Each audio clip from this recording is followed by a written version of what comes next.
ជំរាបសួរអ្នកទាំងអស់គ្នាវីដេអូមួយនេះគឺជាវីដេអូភាគទី9ហើយ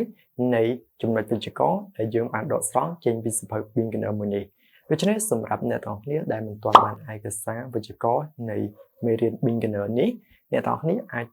join នៅ link Telegram ខាងក្រោមដើម្បីយកกระดาษហ្នឹងទៅ print ដើម្បីងាយស្រួលក្នុងការ take note រាល់ចំណុចអ្នកទាំងអស់គ្នាដែលបានស្ដាប់យើងបញ្យល់អូខេអញ្ចឹងសម្រាប់អ្នកទាំងអស់គ្នាដែលចង់រៀនភាសាអង់គ្លេសហើយអ្នកទាំងអស់គ្នាជាអ្នកចាប់ផ្ដើមរៀនភាសាដំបូងទៀតនោះអ្នកទាំងអស់គ្នាអាចចុះឈ្មោះចូលរៀននៅវគ្គមួយនេះបានដែលតេតិនជាមួយសៀវភៅ Beginner ហ្នឹងសម្រាប់អ្នកទាំងអស់គ្នាដែលរៀនដំបូងហ្នឹងគឺវាល្អមែនទែនសម្រាប់អ្នកទាំងអស់គ្នាហើយសៀវភៅមួយហ្នឹងគឺយើងនឹងបញ្យល់អ្នកទាំងអស់គ្នាពាក់ព័ន្ធជាមួយនឹង vocabulary ពាក្យតេតិនជាមួយនឹង grammar បន្ទាប់ពីយើងចាប់ពាក្យចាប់ grammar ហ្នឹងហើយគឺយើងនឹងចូលទៅកាន់មេរៀនរបស់យើងហើយយើងនឹងពង្រឹងអ្នកទាំងអស់គ្នាពាក់ព័ន្ធជាមួយនឹង listening ការស្ដាប់ reading ការអាន writing ការសរសេរអីជាដើមអូខេហើយបើអ្នកទាំងអស់គ្នាចុះឈ្មោះសៀវភៅមួយហ្នឹងឥឡូវហ្នឹងវគ្គសិក្សាមួយហ្នឹងគឺយើងនឹង free មួយ course មួយទៀតដែលអត់គិតថ្លៃទាក់ទងជាមួយនឹង grammar ទាំង12នៃភាសាអង់គ្លេសដែលយើងសិក្សាតាមសៀវភៅមួយនេះអូខេអញ្ចឹងវាចំណេញមែនទែនសម្រាប់អ្នកទាំងអស់គ្នាដែលជាអ្នករៀនភាសាអង់គ្លេសដំបូងហើយ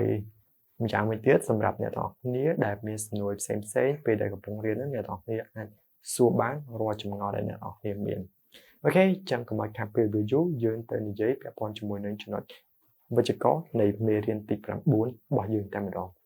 ហ្នឹងហើយសួស្តីគ្នាយើងទាំងអស់គ្នាពាក់ព័ន្ធជាមួយនឹងចំណុច grammar របស់យើងហីអូខេតោះឥឡូវយើងចូលមកមេរៀនទី9នៃចំណុច grammar របស់យើងឥឡូវយើងក្លែងមកមើល 9.1 9.1 តាក់ទងជាមួយនឹង verb ហើយ verb អូខេ verb ហើយ verb ពីរហ្នឹងយើង translate វាមានន័យដូចគ្នាទេណាដែលពេលខ្លះគេអាចបកប្រែគឺជាអូខេជាឬក៏មានជាដើមអូខេអញ្ចឹងពេលដែលយើងបកប្រែឃើញប៉ុណ្នេះយើងអាចនឹកឃើញទៅដល់ verb to be មួយទៀតដែលយើងរៀនកន្លងមកតាក់ទងជាមួយនឹងកាល present ណាតែឃើញទៅដល់អីដែរគឺ verb to be am is ហើយនឹង are អូខេអញ្ចឹងជារួមមក verb ហើយ verb នេះវាក៏ជា verb to be ចំណែកឯ am is are នេះវាក៏ជា verb to be ដែរប៉ុន្តែគ្រាន់តែ verb to be am is are នេះគឺវាស្ថិតនៅក្នុងកាល present មានន័យថាវាស្ថិតនៅក្នុងពេលបច្ចុប្បន្នចំណែកឯ verb to be verse verb នេះគឺវាស្ថិតនៅក្នុងកាល past អូខេស្ថិតនៅក្នុងពេលអតីតកាលអញ្ចឹងចំពោះការប្រើប្រាស់វាក៏វាមានលក្ខណៈខុសគ្នាដែរពេលដែលយើងប្រើពាក់ព័ន្ធជាមួយនឹង subject របស់យើងអូខេឥឡូវយើងមកនិយាយពាក់ព័ន្ធជាមួយនឹង verb ហើយ verb នៅក្នុងកាល past នេះសិនចំពោះ present នេះគឺយើងមិននិយាយទេដោយសារវាមិនស្ថិតនៅក្នុងមេរៀនរបស់យើងហើយក៏យើងបានរៀនកន្លងមកហើយពាក់ព័ន្ធជាមួយ verb to be am is are ហ្នឹងឥឡូវយើងនិយាយតែ verb to be verb ហើយ verb ដែល verb ហើយ verb នោះគឺវាស្ថិតនៅក្នុងពេលអតីតកាលអូខេឥឡូវយើងមកមើលចំណុចនេះបន្តិចគេនិយាយថា verbs and verb are the past tense of verb to be am are is ឬក៏ am is are ហ្នឹងអញ្ចឹងកន្លែងនេះដូចតែជើបាននិយាយខាងលើអញ្ចឹងគេនិយាយថា verbs ហើយនឹង verb ហ្នឹងគឺជាការអតីតកាលដែលមកពីកិរិយាសព្ទដើមមកពី am are is របស់យើងដោយដែលយើងនិយាយខាងលើនេះអញ្ចឹងឥឡូវយើងមកមើលការប្រើប្រាស់ពាក់ព័ន្ធជាមួយនឹង present បន្តិចនេះ present នេះអូខេគេនិយាយថា am ប្រើមួយ I he she it នេះគឺយើងប្រើជាមួយ is ចំណែក you we they គឺយើងប្រើមួយ are អូខេ fine សុខសប្បាយ in class ក្នុងថ្នាក់ហើយយើងបកប្រែមកប្រយោគមើល I am fine មានតែខ្ញុំសុខសប្បាយអូខេ he is fine គាត់គឺសុខសប្បាយអូខេ you are in class គឺអ្នកនៅក្នុងថ្នាក់រៀនជាដើមអូខេ yes អាហ្នឹងគឺតើទៅជាមួយនឹង present មានន័យថាស្ថិតនៅក្នុងពេលបច្ចុប្បន្នតែ present ហ្នឹងគឺគេចង់ផ្ដោតទៅលើ verb to be am is are អូខេឥឡូវយើងនិយាយអំពី past វិញម្ដងចំពោះ past របស់យើងនេះគឺគេចង់និយាយពាក់ព័ន្ធជាមួយនឹង verb to be មួយទៀតគឺតាក់ទងជាមួយនឹង verbs ហើយនឹង verbs and verb អូខេអញ្ចឹង verbs គឺយើងប្រើប្រាស់បានជាមួយ subject ណាខ្លះ verbs គឺយើងអាចប្រើប្រាស់ជាមួយ subject I he she ហើយនឹង it ឧទាហរណ៍ថា I was fine មានន័យថាខ្ញុំគឺសុខសប្បាយ he was fine គាត់គឺសុខសប្បាយប៉ុន្តែអ្វីដែលកន្លងនេះយើងនិយាយនេះគឺចង់ផ្ដោតទៅលើរឿងដែលសុខសប្បាយក្នុងពេលអតីតកាលអូខេ ចំណែកឯ were នេះគឺយើងប្រើបានជាមួយ subject you we ហើយនឹងដីឧទាហរណ៍ថា you were at home មានន័យថាអ្នកគឺនៅផ្ទះប៉ុន្តែនេះគឺយើងផ្ដោតទៅរឿងអតីតកាលទាំងអស់អូខេអញ្ចឹងក្នុងចំណុចហ្នឹងអ្វីដែលយើងត្រូវដឹងថា verse របស់យើងប្រើបានជាមួយ subject ចំនួន I he she it គឺចំនួន4ហ្នឹងអូខេចំណែក verb ប្រើបានចំនួន3 you we they គឺយើងត្រូវចាំអូខេឥឡូវយើងកន្លែងមកមើលទម្រង់ negative បន្តិចបន្តទៀតពាក់ព័ន្ធជាមួយនឹងការបំលែងទៅជាទម្រង់ negative អញ្ចឹងអ្វីដែលជាទម្រង់ negative គឺយើងមិនភ្លេចទេគឺពាក់ព័ន្ធជាមួយនឹងពាក្យ not ហ្នឹងឯងដូចពាក្យ version នេះអូខេ I version at home last weekend អញ្ចឹង version នេះគឺពាក្យពេញរបស់វាគឺ verse not ចំណែក version នេះគឺពាក្យពេញរបស់វាគឺគឺអីគេដែរ verb នេះគឺពាក្យពេញរបស់វាគឺ were not អូខេឥឡូវយើងមកមើល I wasn't at home last weekend មានន័យថាខ្ញុំគឺមិននៅឯផ្ទះទេកាលពី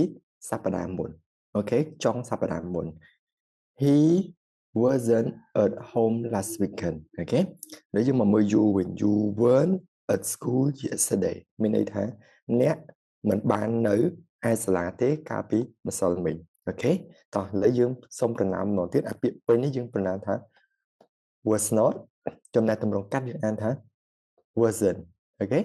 ចំណែកអានេះវិញយើងអានថា were not ចំពោះទម្រង់កាត់យើងអានថា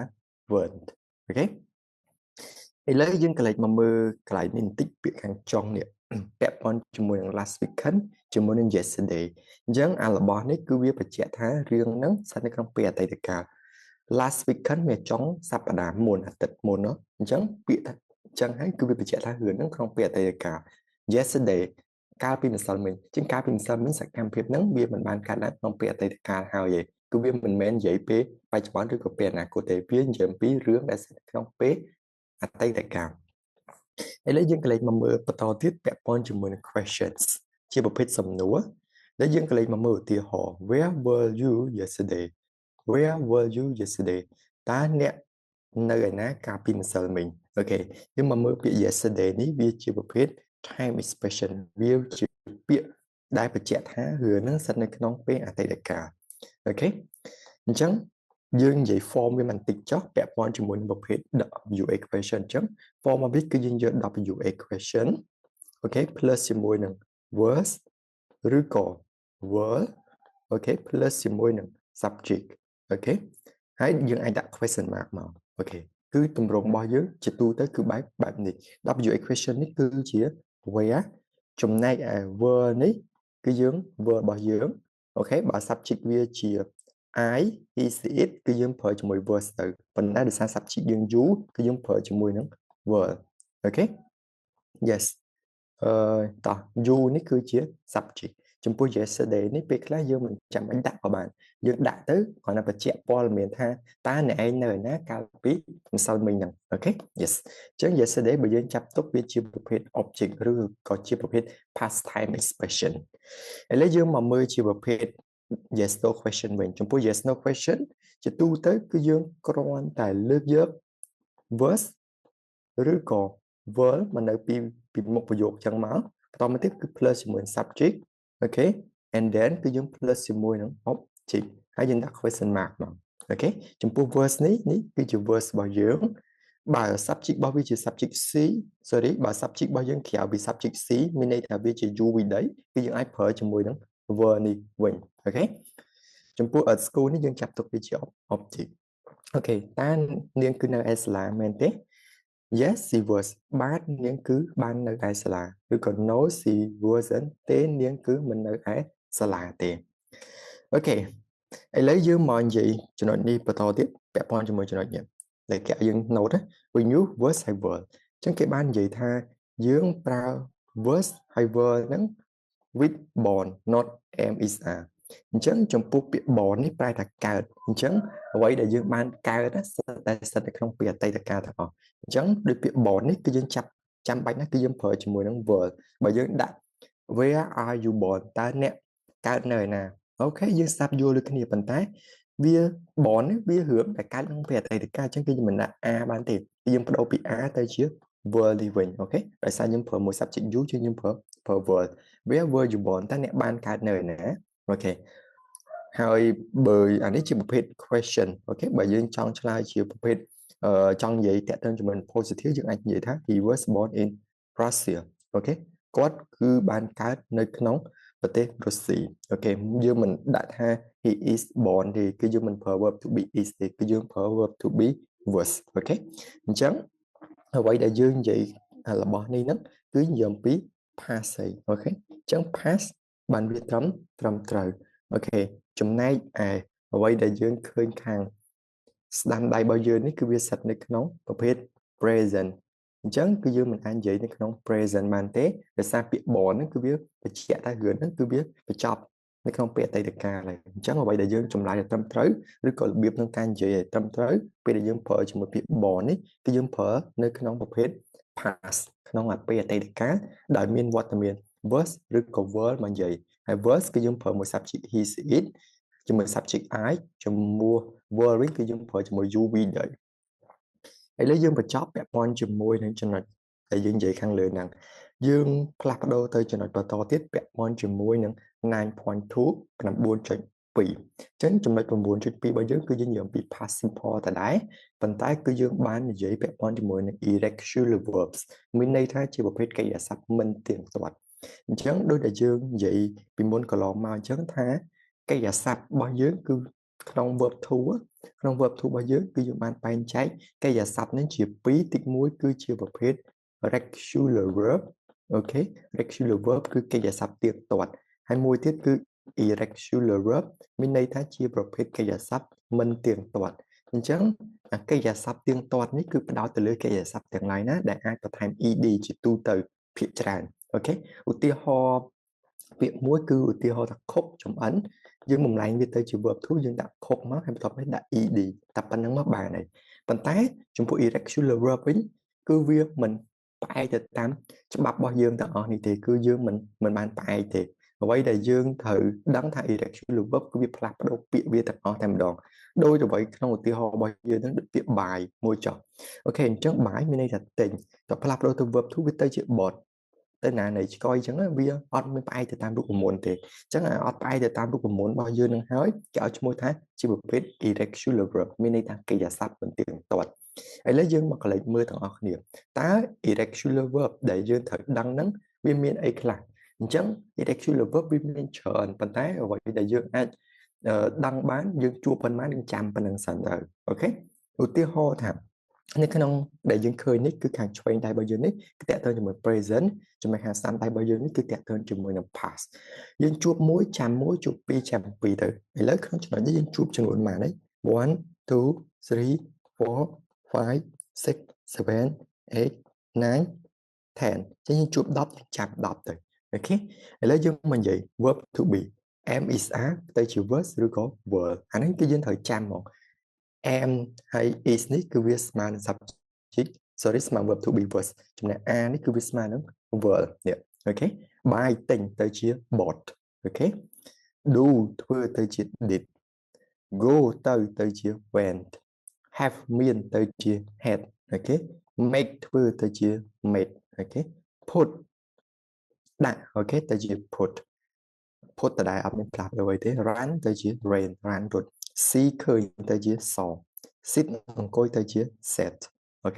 ở lý dân cái này mà mưa nên tay vô bẹp con cho mình biết bài như môi trường ok bẹp con mình biết bài hay năng bọt lấy dân gì bẹp con mình